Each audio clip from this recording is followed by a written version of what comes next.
রাজধানীর আদাবরে একটি এমব্রয়ডারি কারখানায় চাঁদার দাবিতে হামলা চালিয়েছে স্থানীয় কিশোর গ্যাংয়ের সদস্যরা। শনিবার সন্ধ্যায় আদাবর 17 নম্বর সড়কে এ ঘটনা ঘটে। পরে রাত 10:30টার দিকে ভুক্তভোগীরা হামলার বিচারের দাবিতে আদাবর থানা ঘেরাও করেন।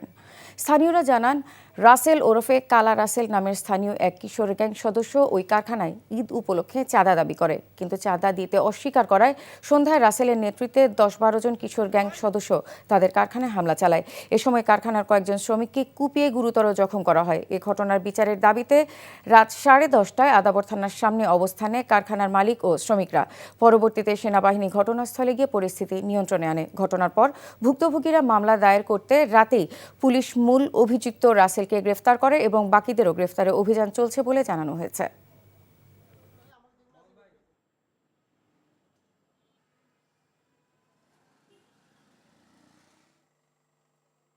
আমরা চাই একটা সুষ্ঠু সুন্দর তদন্তের মাধ্যমে এদের আইনের আওতায় আনা হোক। আসলে মূলত এরা প্রকৃতপক্ষে কোনো সংগঠন বা কোনো দলের না, এরা বেসিক্যালি সন্ত্রাসী। চাঁদাবাজরা আসলে পলিটিক্যাল ব্যানার ইউজ করতে চায় অনেক সময়, তো তারা হয়তো বুঝতে পারেনি যে আমরা অ্যালার্ট আছি, বা লোকজনও এখন অনেক সচেতন হয়েছে। ময়ূরভিলা এবং বসিলা দুইটা ঘটনা আছে, দুইটা ঘটনা আসামি গ্রেফতারের জন্য অভিযানে ছিলাম, ওখান থেকেই ছুটে আসছি আর কি। তো আমরা কাজ করতেছি, অপরাধী যেই হোক তাকে আমরা আইনের আওতায় আনবো। এখন পিরিয়ড হোক রেগুলার বা হেভি, প্রয়োজন মতো কনফিডেন্স আছে রেডি। Play with confidence.